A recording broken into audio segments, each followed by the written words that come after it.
This is Betsy Jensen, and you are listening to Unstoppable Body and Mind, episode 137, The Healing Power of Dance with Jake Trembath. In this podcast, we learn to upgrade our brain and understand the power of our thoughts, to heal and to create the results we want in our life. Become the person in control of your healing and make peace with your life. Become unstoppable, body and mind. Hey everyone, welcome. Today we have a special guest, Jake Trembath. Hey Jake. Hey. Welcome. So he's a local to Utah dance teacher, and I brought him on the podcast today because dance has really played such an important role in my life, and he talks about it in a way that I haven't heard other people talking about it, in ways like rewiring your brain and the flow state, things like that, that really relate to what I talk about here on the podcast and about your nervous system. Jake, about you, could you tell us first just like what got you into dancing and how you ended up teaching it and doing retreats and things like that? Yeah. So I was interested in dance back in late parts of high school. I started going line dancing up in Fort Collins, Colorado. I'd go every Tuesday night, get back home at like midnight, 1 o'clock. And it was like one of my favorite nights of the week. But it was just line dancing. And then I went to college and I took a couple of classes, actually just one class, partner dancing. And then I got married and stopped dancing. It happened a couple times. And anyway, then I went through a divorce. And after the divorce, dancing was like my social outlet. It was the place I felt most comfortable for the most part. It was a place to get social back in my life. And so I started going to the Westerner it was like 2 or 3 nights a week. And then there's a place called 669. It's called Infinity Event Center, something like that. I can't remember what it's called now, but anyway, so I went there Thursday nights, Westerner, Friday, Saturday. Yeah. So that How was many years ago was that, roughly? 5.5 years ago. Okay. So pre-COVID and Yeah. yeah. Okay. It was the year before COVID. Yeah. Year before COVID. Okay. So you started dancing, and then how did you get to teaching it and seeing it in this different way of just rather than just a social outlet, like you're teaching people how to retrain their mind through dancing? Yeah.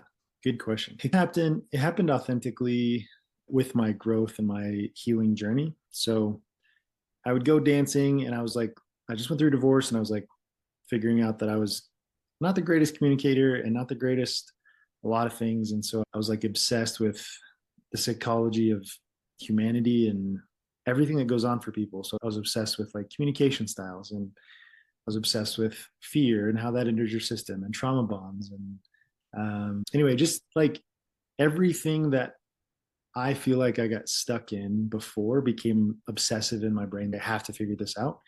I honestly had no idea that I was stuck. Like you go through divorce and you're like, all right, how much ownership do I take? And like, where do I shift my reality? And I just decided to take as much ownership as I could. And I just started attacking everything. So I was going through that as I was learning how to dance. And then I actually went through a retreat called Surrender. So I was realizing that I got this position where I thought I knew things. That beginning stage of like you feeling pretty solid about reality, and then all of a sudden you're like, man, I really don't know anything. And these ladies that are kind of mentors to me, they invited me to a retreat called Surrender. I just felt like I needed it. I was like, okay, whatever.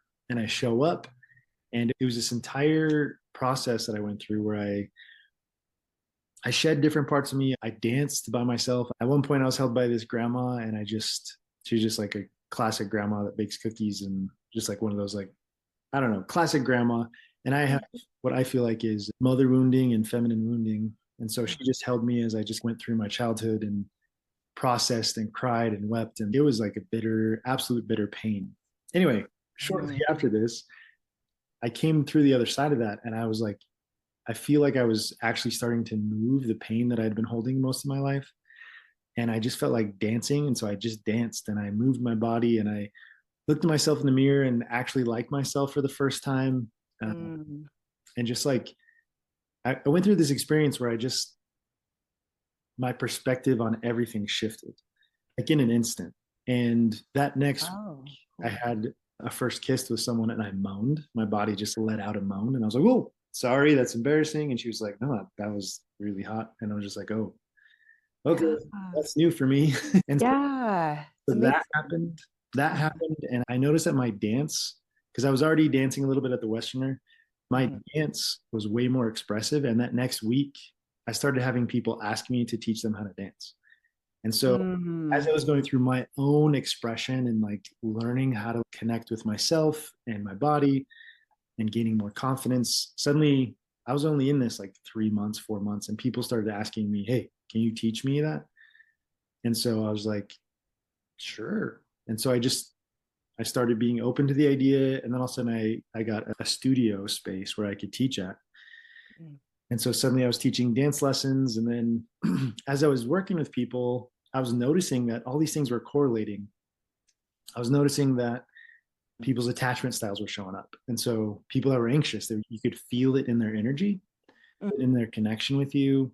So if they were anxiously attached in their partnership, you could feel it. And I was like, this is going to sound weird, but I just read this book called Attached. Do you know your attachment style? And I'd be like, yeah, I'm actually anxious. I'm like, that's crazy. That's what I was thinking. So then I Yeah. started populating all this data and realized that your body's a somatic memory bank. Like it just holds Yes. what you perceive the world to be. Yes. Amazing. Yeah. Because I talk about the mind body stuff here. Yep. And that is what I really wanted to hit on is you actually, it shows up in your dance style, in your expressions, in your body language. And we may think that we can just process all of the things in our head. And sometimes we're not even aware, like you said, there's things to process, but dance could bring that out. I know Mhm. for me, it brought out a lot of my personality traits that I struggled with, comparing myself, being critical of myself, being jealous of other people. It just brought out, I felt like I was in junior high again. And it was like bringing out all of these the personality traits that could show up in other areas of my life for me to work through dancing. And I just would always remind myself, like, this is fun. This is for fun. And it would change how I would dance, right? I could have one dance with someone and kind of be freaking myself out and showing up super anxious, I'm sure. And then remind myself, like, this is fun. This is fun. And then the next dance, have the best dance and just have so much fun and probably actually dance so much better than when I was in my head thinking of the proper way to dance. Yeah, it's a fascinating journey, and we're the thing that gets in our own way. It's like people come back and they're like, oh, Mhm. sorry, I'm rusty, and excuse. And I'm like, that's your belief system that has now penetrated your reality. And now it's showing up in your dance world. Like in this place where Yes. you're here meant to have fun, your belief system that you could be rusty or that you're no good at dancing, whatever, it starts showing up. It takes an override, a conscious override to help people be like, look, this is an opportunity to rewire how you think the world is, how you perceive yourself to be. And so I'm sure you're familiar with EDM, or not EDM. I can't even think of the therapy now. EMDR. Oh, yeah. EMDR. Yeah. Yeah. So Absolutely. EDM music is great to dance. EDM music. Yes. Also familiar. Yes. EMDR is it's a way to rewire how your brain processes information. But Mhm. basically, it's just tapping you into your body and then helping you rewire the pathways. Mhm. Dancing consciously with the appropriate mechanisms, pathways, encouragement, reparenting, all that stuff, it rewires at the quickest rate that I've ever seen in my entire life. And when you're having fun, I'm sure you're familiar with Yes. this, that Yes. you wire 20 times faster, create new neural pathways. So normally it takes about 400 reps to create a new neural pathway in your brain. But when you're having fun, it only takes 10 to 20 reps. You Mhm. have and serotonin and dopamine running through your system. And you're feeling all of those natural chemicals that your body produces. And then you're doing that in the process of creating a new neural pathway, saying, hey, I can be in a partnership with this other person and have a fun time, and I don't have to be scared. Mhm. A lot of us are coming from relationships where we were lied to or betrayed or controlled or manipulated. And so we have all this fear built up around masculine, feminine containers. And so we show up that way in our dance inadvertently. It just kind of happens. We get triggered back Mhm. to our junior high school self where all those triggers started happening, all Yeah. those traumas or whatever. And then we have the opportunity through dance or whatever your choice of vehicle is. I just find dance to be the most effective to then wire this efficient pathway that allows you to have more healthy containers. And then you can find people that are willing to dance with you and play with you and grow with you. And you're going to find that it dance is the greatest exposer of truth. And so, because it's just your body expressing how you perceive the world to be. And so, how you show up in one thing is how you show up in all things. And so, it's just going to show up a certain way. And then that gives you the opportunity to be like, hey, am I going to grow through this? Am I going to get stuck in this? Am I going to go through this? Am I going to grow with someone else? Can I grow with someone looking at me? Do I need to go home and do I need to just get in my own body and become my own safe place? Anyway, so there's all these opportunities for seeing and assessing through dance. And so that's what I've built, and that's what we've built we've got a whole curriculum around it of just helping people work through all these things, getting to a place where they can move through their masculine, feminine wounding in a really healthy, safe space. It's amazing. How do you feel like self-love affects people's dance? This is, if I could change any one thing in any person, it would be the self-love switch. And so that's one of the first things that we work on. Yeah. So most of us have this inner critic dialogue that goes on in our head, and we're just beating ourselves up. And for some reason in this area, in this region of Utah, it is super prevalent. A lot of us are coming from trauma bonded, betrayal bond situations where someone scared the crap out of us and told us that we needed to act a certain way.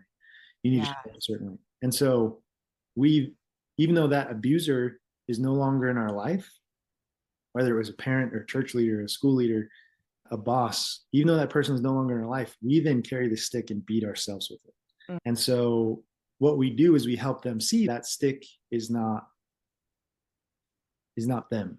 Yes, they're beating themselves up, but it's not, the voice is not actually their voice. And so the very first thing that we look at with most people is that inner critic dialogue, what it looks like, how to retrain it and how to reframe it. And so we reparent ourselves, providing adequate masculine structure and feminine nurturing, and help people build a safer environment in their own system so that they can have self-love and so they can manifest self-love. Because if you show up to a dance and you hate yourself, it's going to show up and you're going to project onto your partner, oh, you're doing something wrong. You're messing up my dance. Yeah. Practicing so long and you don't know the steps. And it's like that kind of thing starts showing up, and it creates a really unhealthy energy. And I've seen it hundreds of people in the dance world.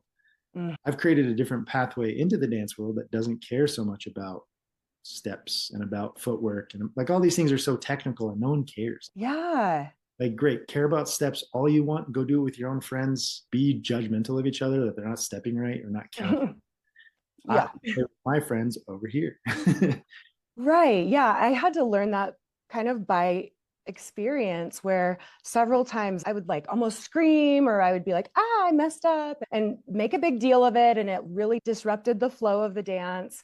And I would go back to, what was that supposed to be? And guys are like, I don't know. That wasn't even a thing. I just raised my arm and you could do whatever. And I finally realized, like, it didn't have to be a certain way. I was very much raised in this binary, good, bad. Am I doing it right? How can I be more perfect at it? And that's what it brought out in me at first, that I got to learn about and work through, was this thought of, there's this doing it right. And so again, as I turned it into something fun, it was more about, if you quote unquote mess up, making it almost look like you meant to, or going with that flow. There is this little hiccup and you didn't expect it, and then you just like almost make it seamless, and that can be the game. And really just, you could dance. We're not saying just go and dance, it's universally going to heal you, right? But in this certain context and with self-love and with that approach of connection, all of those kinds of factors are going to affect how dance affects you and what you're getting from it. Yeah. We have a tendency to follows typically want to know what to do, and leads typically want to know moves. And that's like the structure that people come in with. They're like, oh, tell me. And then the lead is, tell me moves, show me moves. And that's the whole energy of, that's what everyone brings in. And immediate reframe is really necessary to be like, look, it's not about the movement, it's about the connection. If you connect with your partner, she's going to have more fun than if you send her through 1,000 movements by proper tension. And so we do teach, we have basics like about tension. We get rid of the footwork because the footwork is it just gets in people's heads and they kind of miss the point. So we get rid of the footwork. We talk about tension. and how to keep conversation alive. So if you imagine, like right now, we're talking to each other, there's constant dialogue. When you're dancing, you always want to be able to feel your partner. And so you're always looking for tension. And although they think that if I'm pulling, then you should come through, and then they crash into me and we just lose that tension. So what's interesting is you actually want to create tension. The masculine and feminine are naturally balanced in opposite directions. They're not balanced towards each other, they're balanced away, which creates tension.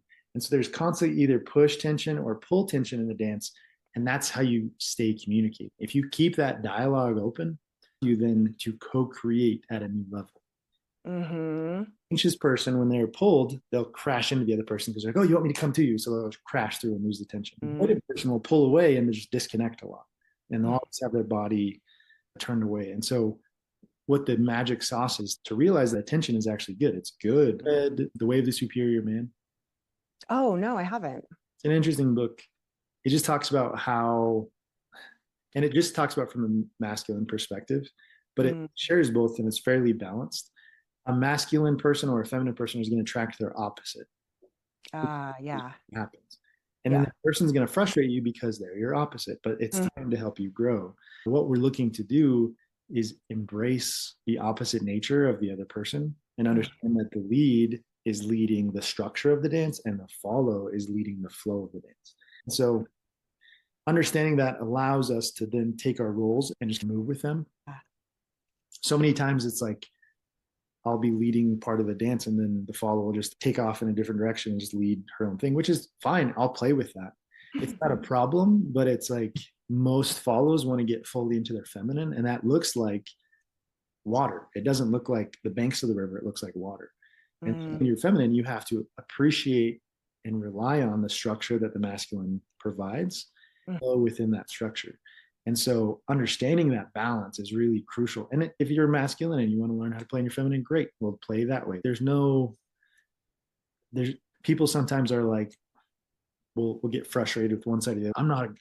I might be a girl, but I'm more masculine. Great. Play in the masculine side. I don't care. It doesn't matter. Take a side and understand that we're polarizing on purpose so that we can learn those roles really well. Yeah. Yeah. That's amazing. That dynamic and that balance is so important, and having the flow with the structure. So have you seen how that affects people outside of their life as well?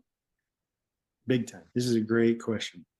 I've watched people come into this space hyper masculine and they want to be feminine. And so you see them constantly going back to their natural leading or leadership. You have to have, we call them bumpers, but they're just like little bumpers that keep you reminding yourself, oh, stay in flow, stay in connection, trust your partner. There's all these little reminders, slow down, focus on the connection. And that allows this person to then feel what it feels like to be led. And some people connect it to God or the universe and they'll be like, oh, like that's the lead. And so they get into flow and just trust the lead is leading them in a good path. And I've watched that change people's lives. I've watched so many people enter into healthy relationship dynamics, just like a month of working with us or me, because they're suddenly like, oh, okay, now they have an actual solid working model of what healthy feminine and healthy masculine looks like. I'm going to stay in this position, and that allows him to stay in this position. When someone is in the feminine and they start taking leadership roles, the masculine oftentimes will become emasculated and stop showing up. It's like, oh, you asked me to do this thing and then you did it yourself. Yeah. Maybe I don't need to do that anymore. And then they start to lose their feeling of neededness. Yeah. I don't know what that word is. Feeling needed. Yeah. Yeah. I know what you're saying. And vice versa. If the lead gets into the flow side of things, you'll hear things like, I don't feel like I'm dancing from the follow. It's because the lead is doing work and they're not providing any space or structure for the follow to flow. Yeah. Tossed around the room. And that's very common coming from like the more country styles because they're very more like speedy and fast. And it's just like speed is just moving. And the slower dance styles, it allows so much more flow and feminine energy to enter the dance. But yeah, so I've seen it time and time again. One of my instructors, Ken, he talks about it all the time, how he learned how to set and create a more healthy masculine structure because of dance, because he saw what it looks like in dance. Yeah. And so it allowed him to understand what it means to truly be in his masculine energy. And so, yeah, I see it all the time. It's like the most powerful tool for rewiring that I've ever seen, ever by a. Yeah.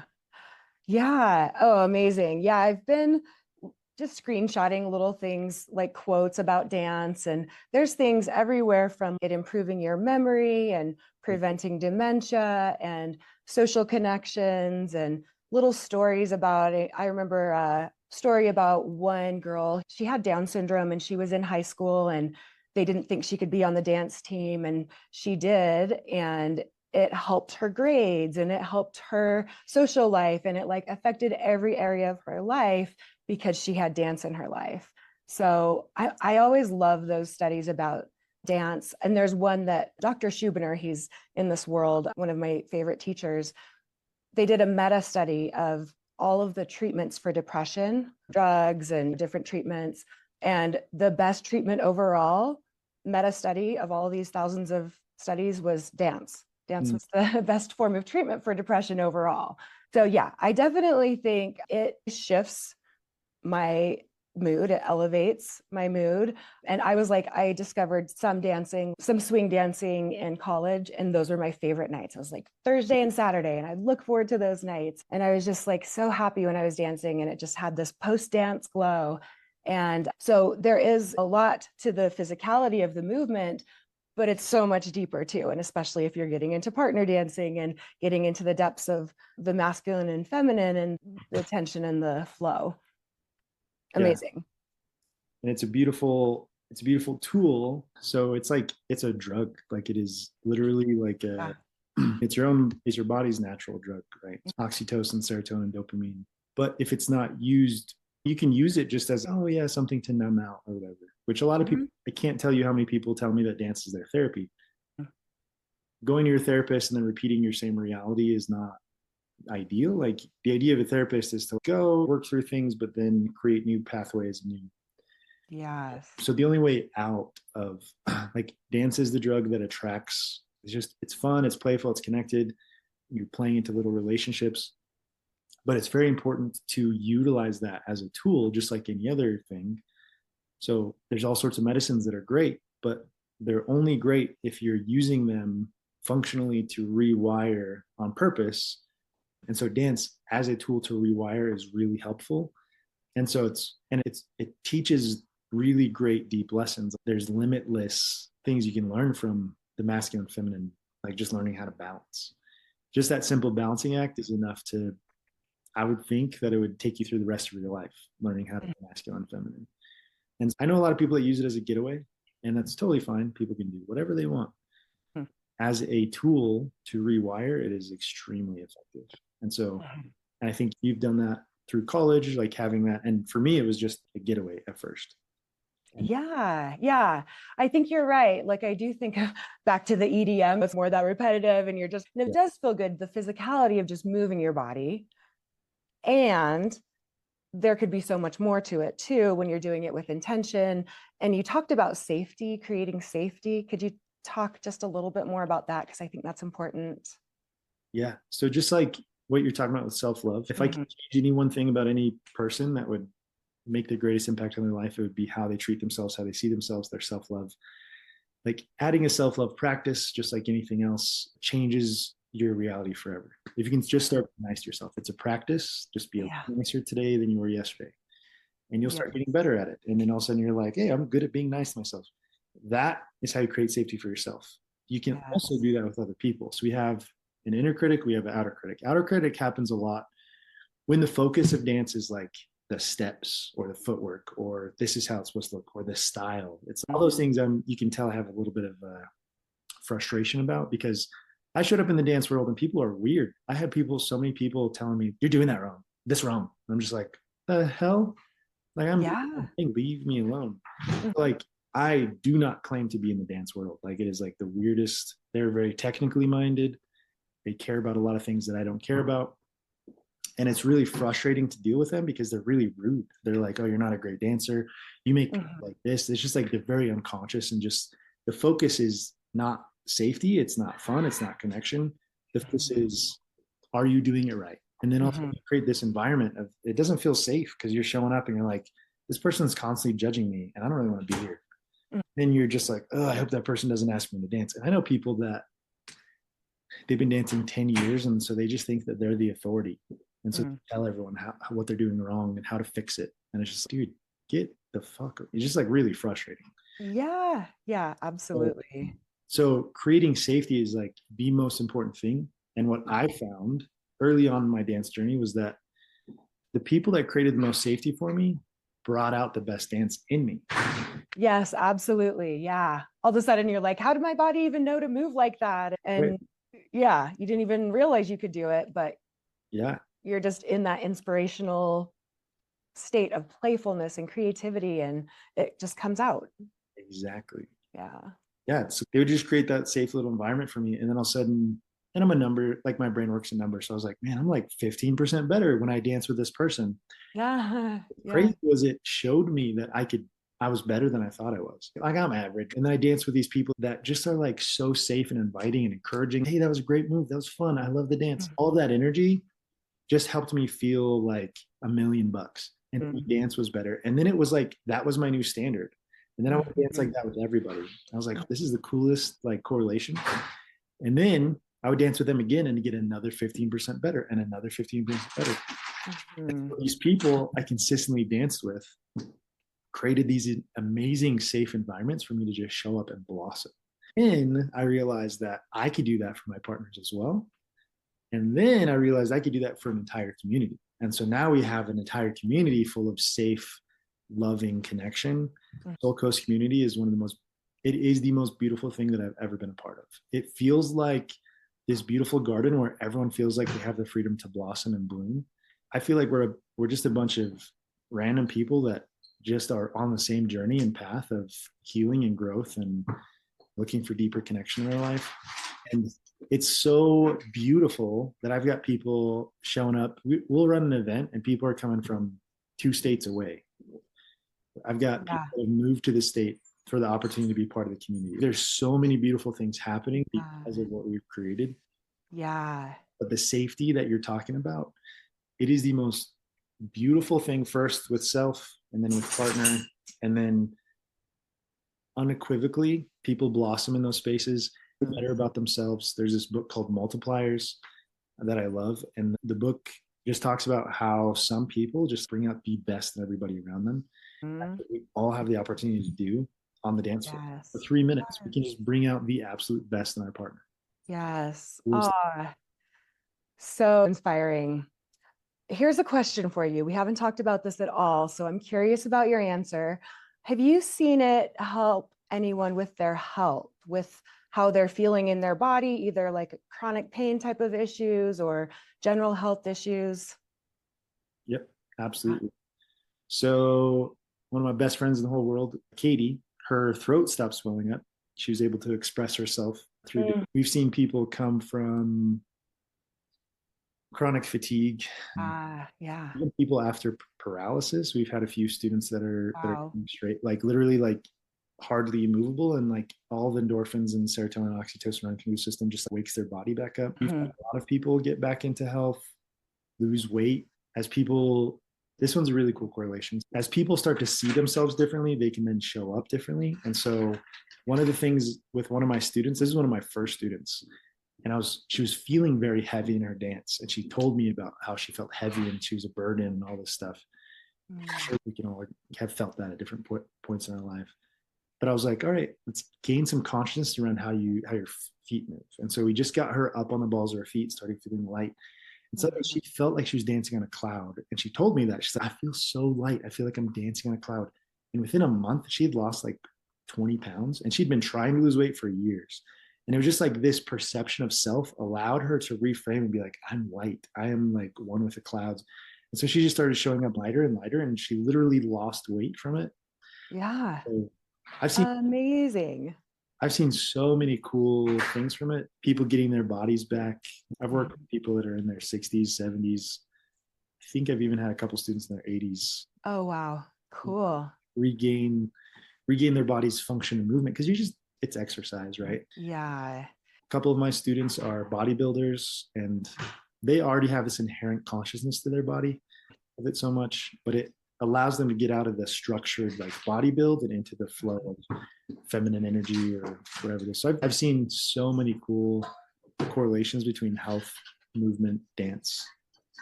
Absolutely. Yeah, it makes so much sense. Obviously, to me, it was a question I was guessing that you would answer that way, because we know so much about neuroscience with chronic pain of it being related to fear. And there's a lot with fear of movement, that people may have had a prior injury and they're afraid to move in a certain way.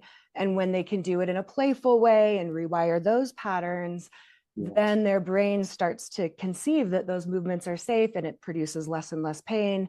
And that actually happened with me. There's a lot of head rolling that I was trying to do when I first started dancing. And I think because I grew up when they were in aerobics, they would train you not to go all the way around. You could only do a half circle because it was dangerous to do a full circle. So I think just in my mind, I had this subconscious like fear of doing these full circles. And sometimes my neck would hurt when I would do it at first. But I always like to experiment with myself. And I'm like, okay, I don't think my neck is really injured. So I would just keep reminding myself, like, this is just for fun.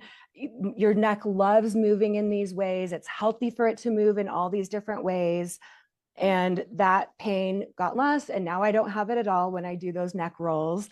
And I really think that I was causing myself that pain subconsciously because my upbringing was like, this is dangerous. You've got to protect. And that just is one little example of how you can cause/relieve your own neck pain just because of beliefs. Right. So I'm coming from an avoidant attachment style. And so that was showing up in my dance. I was constantly turning my body away from my partners. Oh, wow. And it's so funny because Yeah. you can see it. It becomes a polished, pretty thing, and it becomes part of your styling. But it's like you can see where it came from because I had a hard time being fully present with my partner. So I'd always turn. I'm always like doing side motions. My distance was there. And so I had to really consciously, the idea is that you show up on one part of a spectrum. The idea is that you want to just stretch it out so you can play on the whole thing. So if you're feeling like you can dance really heavy and you have really thick and heavy connection with your partner, then learn how to play it light. And then the idea is bringing consciousness to all of it, but realizing that we probably are bringing something to the table, just like in our relationships. Oh, I have a weird neck thing, or I have a attachment, or so many people that show up with, oh, I have a skin condition. I'm broken in this way. I'm broken in that. And I just laugh along. I'm like, okay. Yeah. I even noticed I had this belief I'm not a dancer because I grew up doing gymnastics. And so girls my age, like my friends would either go to dance or go to gymnastics, or maybe they played an instrument or something. So I was like, I am not a dancer. But at what point, like what even defines a dancer? I had to just be like, this is actually holding me back from my progress because I'm limiting myself by this story that I just made up. It doesn't even make any sense. It doesn't have any truth.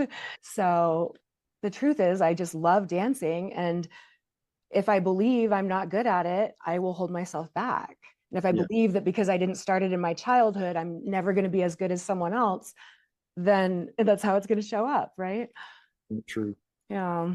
I think I have a tendency to just joke around with people whenever they're like, oh, I'm not a dancer. I'm like, oh, so you're telling me that humans since the dawn of time have danced. Every human, every civilization ever. But you're the one that just broke the chain. No longer. It's like humans and you're not a dancer. Okay. Yeah.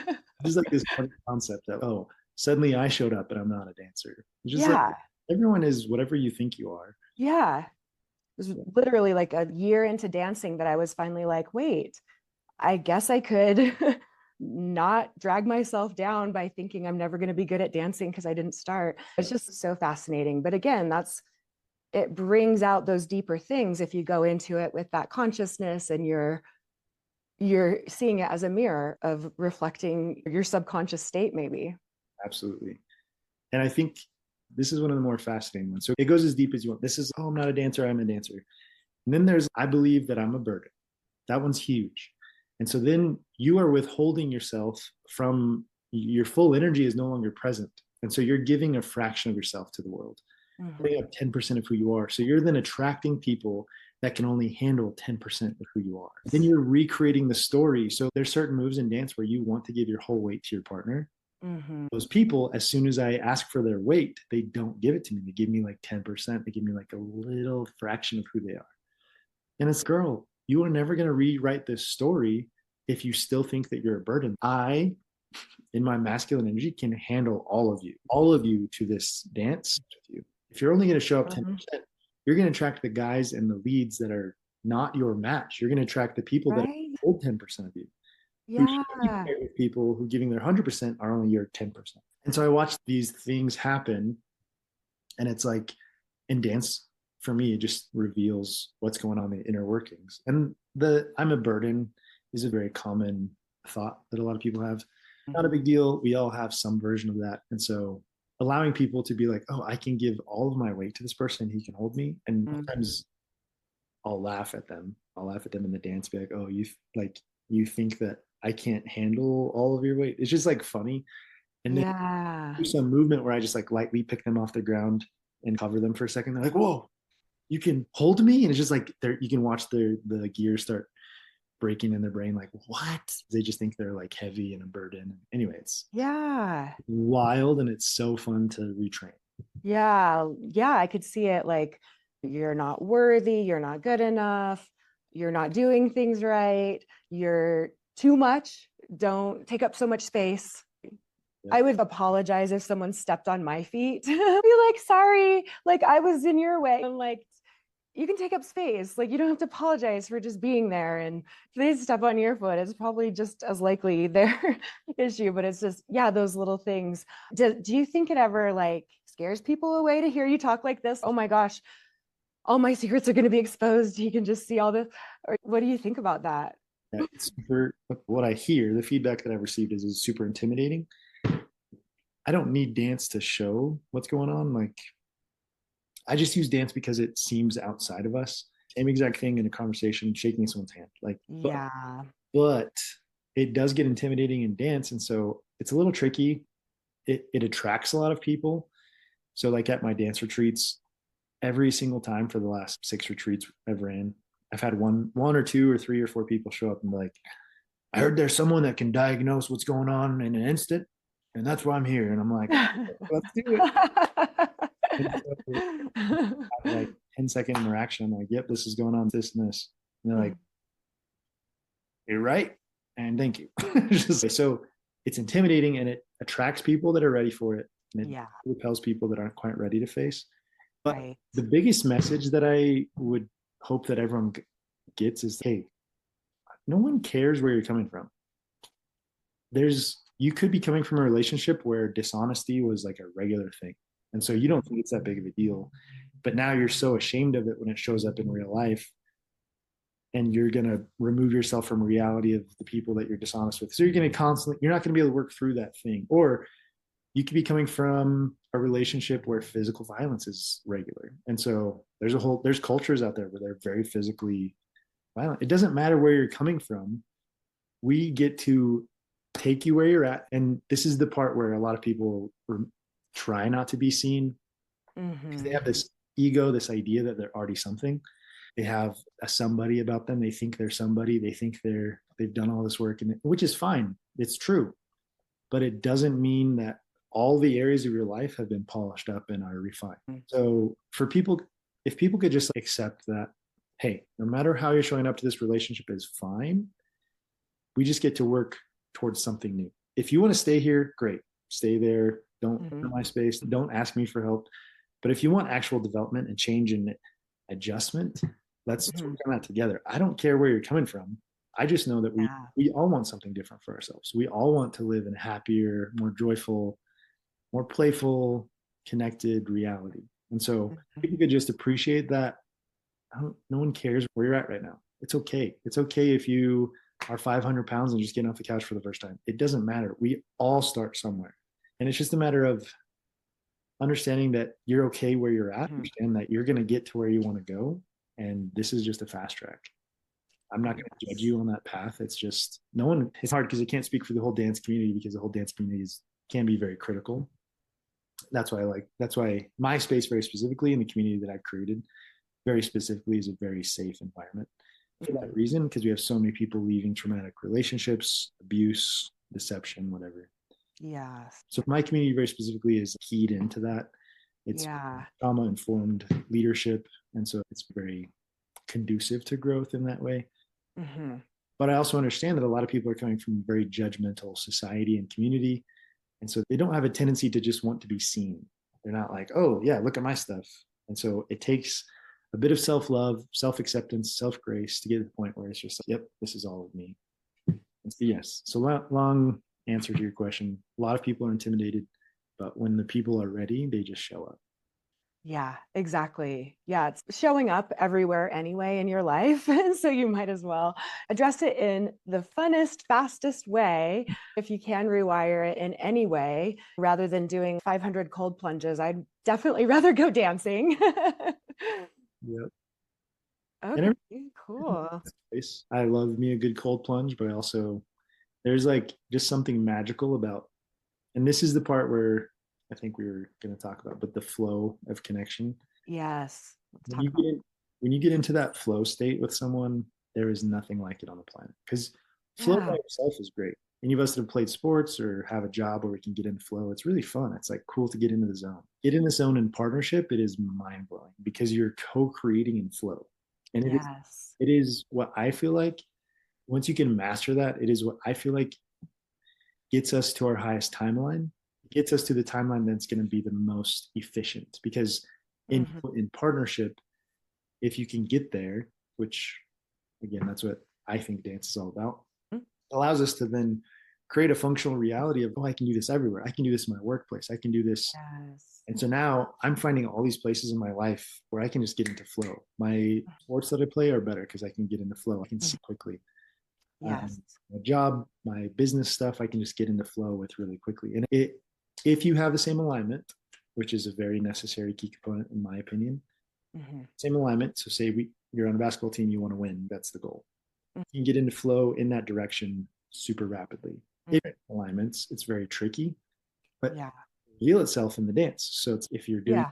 business with someone and their alignment is money, they think money is the most important thing. Your alignment is impact or changing the world, Hmm. impacting lives, whatever the case. Those differences will start to show up. And you're going to realize you can't get into flow with people that have different intentions than you. It's home tonight, and I just want to play. These are Yeah. And we can all flow in and out of alignment too, right? It's not here's this person that's always in alignment. They might be having an off day and the dance actually gets them into alignment a little bit more. And so it's not like we're always just that kind of person or not. It's like we're always changing our alignment too. And so yeah, it could be that barometer of like where you're at today and that tuning of how to tune up quicker. yeah. And one of my favorite things is the community aspect. So if you have a community full of people like the one that we've created in Soal Coast, full of people that are in the same alignment, it just like you said, it's a barometer, and then it clicks you back into the alignment that you want to be in. Yeah. Constantly putting yourself into situations and relationships with people that are headed in the same direction. Oh my gosh, life just flows in such a beautiful way. And it's when you're trying to pull people from other alignments. Oh, you care so much about money. Come with me and come care about people instead. For work if they don't want to come. And so you put Mhm. on the alignment of what it is that you feel most called to, then you're just going to find a lot of people in that same area. And Mhm.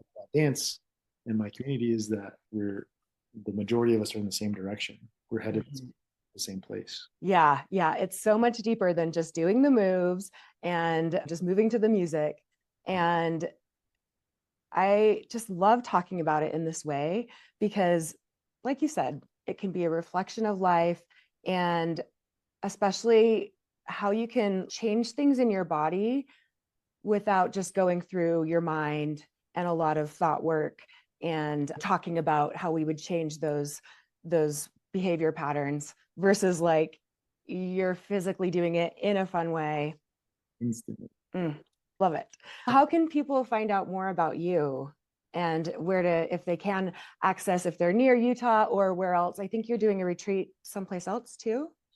Yeah, we have a few retreats coming up. So we have soulcoast.dance has all the information. It'll have all our social medias. Soulcoast.dance on anything, you'll find us. So Facebook, Instagram. We have Puerto Vallarta retreat coming up.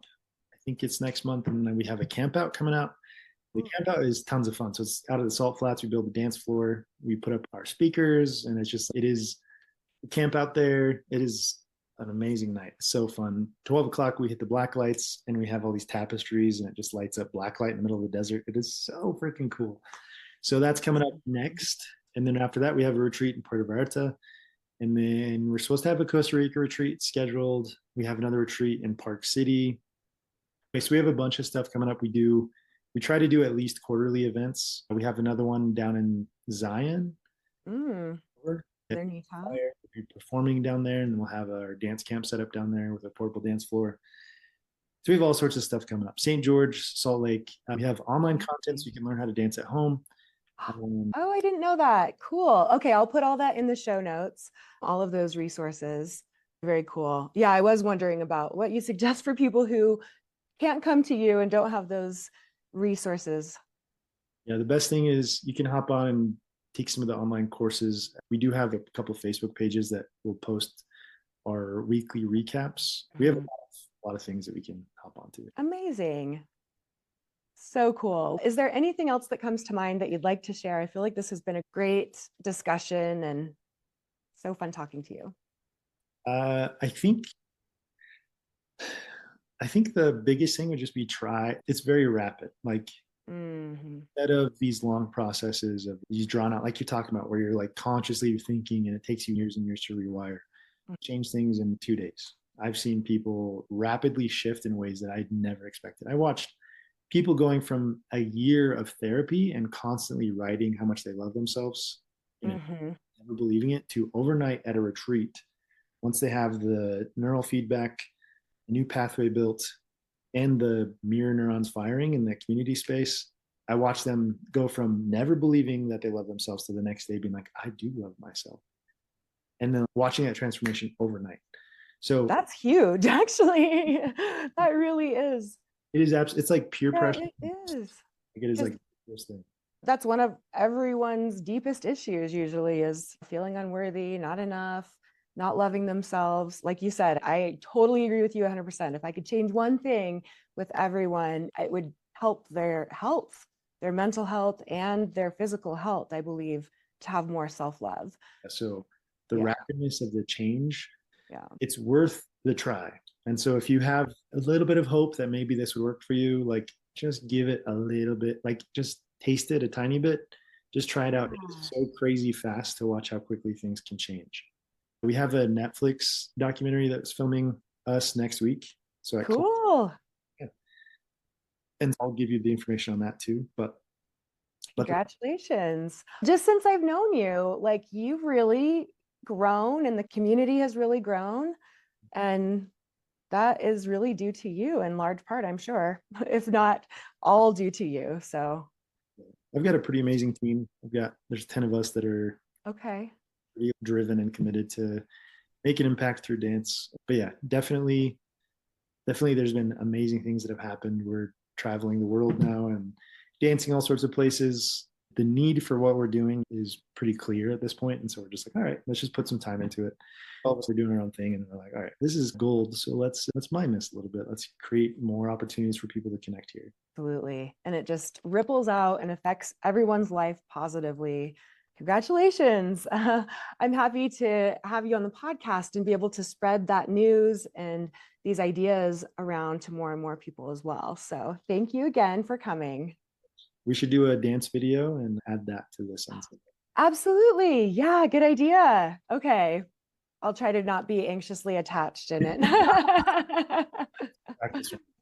Yeah, exactly. Something about being filmed, though, it brings up, it's like pressure all of a sudden. But it's create a nice, safe environment for each other, and we'll do great. Exactly. We'll film that. We'll add that on. And yeah, when I was posting a lot of dance videos, and a lot of like neuroscience videos. And people would be like, I love your videos. And all my dance friends would love my neuroscience things. And all my like healing friends would love the dance videos. And I think it's just a very good symbiotic relationship with healing and dance. Absolutely. Awesome. Okay. Take care. We'll be in touch. And thanks again. Bye-bye. Amazing. Thank you so much for listening. I hope you learned a little bit about your brain today that helps you in your life like it helped me.